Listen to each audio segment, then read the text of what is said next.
Jim Delany in his 29th year as Big Ten Commissioner. To say it has gone well would be an understatement.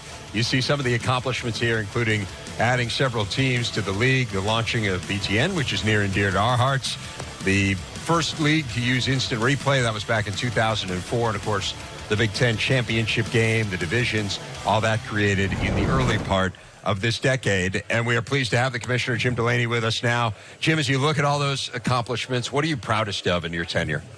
Really, it's not any one accomplishment. Really, it's this is probably an overused word, but it's a collaboration in the culture among our schools, whether it's our presidents or our athletic directors or our coaches, who are competitors on Saturday, but they collaborate on the other days of the week.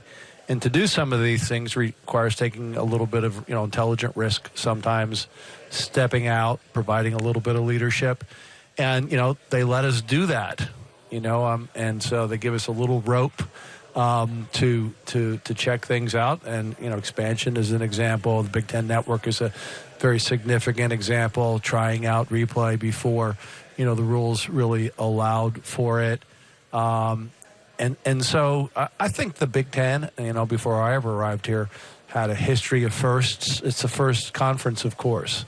And, as a result, they have some confidence about things and are willing to try things. And I think that, especially after you're here for a while, I can't say that those things were easy to do in the first 5 or 7 years, but if you build a little bit of trust and a little bit of a track record, it allows for some opportunities. You can't force them.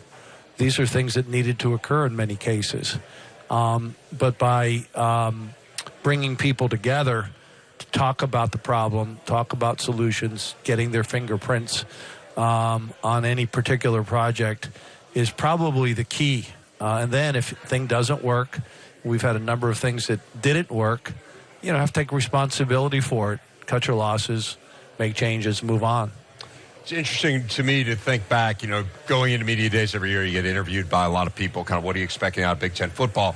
And it is incredible how the rhetoric around the strength of the league has changed in the last 5 or 6 years. And I think it's generally acknowledged now as top to bottom, the strongest conference in the country. And that was not the case before.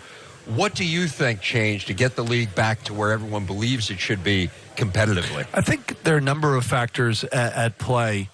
There's no doubt you need great coaches and you need great players. That's foundational.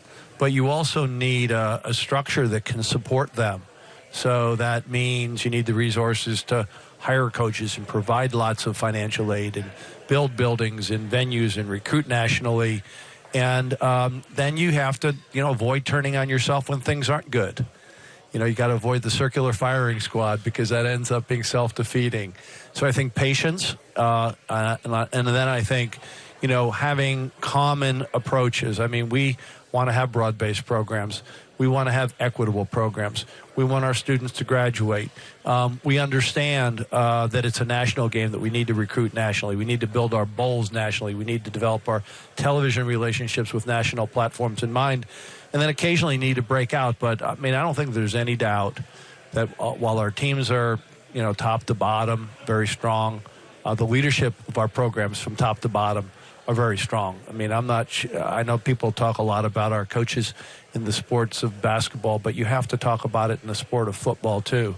Our athletic directors have identified, hired, and retained some really great leaders of these programs. Fans think a lot at this time of year and fixate on the games ahead and their respective teams, which isn't to say that your office isn't fixated on that as well. But what are some of the other kind of broader initiatives that you're working on in the conference office right now? Well, right now, in addition to working through schedules over the next 12 years, is really the next cycle of bowl relationships. We're in the 4th year of 6-year cycles. We know the college football playoff is a 12-year proposition. But for the most part, our other 8 bowls could be renewed. Many of them will. Some of them will not. There'll be some shifting and moving around. So that's a project that we're involved with. And we're also, continuing to work on building closer relationships with new members, whether it's Nebraska, whether it's Maryland, whether it's Rutgers, building the culture, because those are, relatively speaking, new members. And how we do things has a pace to it, has a quality to it. So we'll have a nice retreat with our athletic directors this summer with really nothing on the agenda except talking about future opportunities, future threats. Certainly, there's plenty of opportunity out there, but there are also threats out there. So I'm trying to do my best, to bring people in, because I think that when you do get challenged, and undoubtedly we will be challenged, there's litigation out there of various kinds, you need to have a plan, you need to practice, you need to, you really need to spend disproportionate amount of time over the things that could challenge you and that you have to execute against when they arise. And I probably learned that 40 years ago from a coach who was very good at late game situations. Yeah. And that comes through practice, and it comes through visioning. You may never get into certain low probability situations, but you should be thinking about low probability situations and how you might execute. And we do that with our presidents. We do that with our athletic directors. We try to do it with our coaches, to be honest with you. We try to help them think through things. Many of them are young people. Many of the problems that we see today are repeating themselves from 50 years ago. And some of us were around 50 years ago. Well, it's funny, you mentioned the coach you learned from, and obviously that was the legendary Dean Smith, and you were on great teams at North Carolina. Yep. And I think your experience as a really high-level student athlete has informed so many of the things that you've done along the way in advocating for student athletes. I mean, I don't know if everyone knows, but you were talking about the stipend years before it happened. You were talking about guaranteed 4-year scholarships. All of these issues that you were way ahead of the curve on. There's been a new one this year that I think, certainly in talking to the coaches, has met with universal acclaim, and that is this new redshirt rule for football, where players are going to be able to play 4 games at any point in the year. What are those next frontiers for student athletes that you're thinking about? Well, we talked about a little bit about it yesterday, but I do think that as gambling on sports becomes more normalized, more legal, we've got to spend a lot of time on education. I don't think our students are any more risk than they were before, but it's going to be more ubiquitous. It's going to be available through social media. So I think everybody has to understand what that means for the integrity of the game, and we've got to coach them up. We ourselves have very close relationships with law enforcement. If we see something wrong, we say something. They need to be thinking the same way. And like insider trading in the financial markets, we need to be transparent, not about in person's injuries, that's private, but about availability, the status of availability. We hope that we can help lead on that. Then also, I think, the Rice Commission came up with some good ideas, but I think, it's culture that I'm as concerned about as much as I am regulations. We had far too many people who say, I'm shocked about this. I just can't believe. Well, you've got programs spending thousands of hours and a lot of time in the recruitment process. And it's just amazing with the amount of intimate involvement in the recruitment process, how surprised people are about what's happening around them. So that has to change. I mean, we have to earn back the trust. Part of it is a regulatory change, but a lot of it, part of it is everyone looking in the mirror saying, what do we want this to be?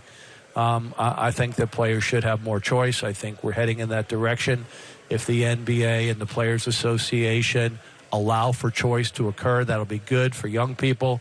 I think we need to make sure that those young people are armed with good information, which may include liberalization around the agent rules. And we also, I think, have a right to some stability, within the system. And while we want to make sure that the rights of the individual and the teams are properly balanced, we have to have some stability within the system. But we took a shot last year in September, and we need to earn back the trust among programs and coaches, but also with the public, because it's not unlimited. We have a responsibility to do that. I think the litigation will, resolve itself on pay for play in the next 2 or 3 years. I expect it to go to the Supreme Court Whoever loses that case in California is going to appeal it. Then we'll get some certainty. And until that occurs, I fully understand the people's right to challenge the system. I fully appreciate our responsibility to protect a system that provides the opportunities that it provides. We'll get some certainty when that's concluded. And then we need to continue to work hard to make it better, and make it better educational outcomes, make it better physical outcomes, and continue, because it is a social good and it's part of the American fabric. Proud to be part of it. Not perfect, but we need to protect it as well. Well, the Commissioner of the Big Ten, Jim Delany, always fun to visit with you. Always fun to share this time of year with you. I know you look forward to it as much as I do. So thanks a lot, and thanks for your continued support of our network. Thanks, David.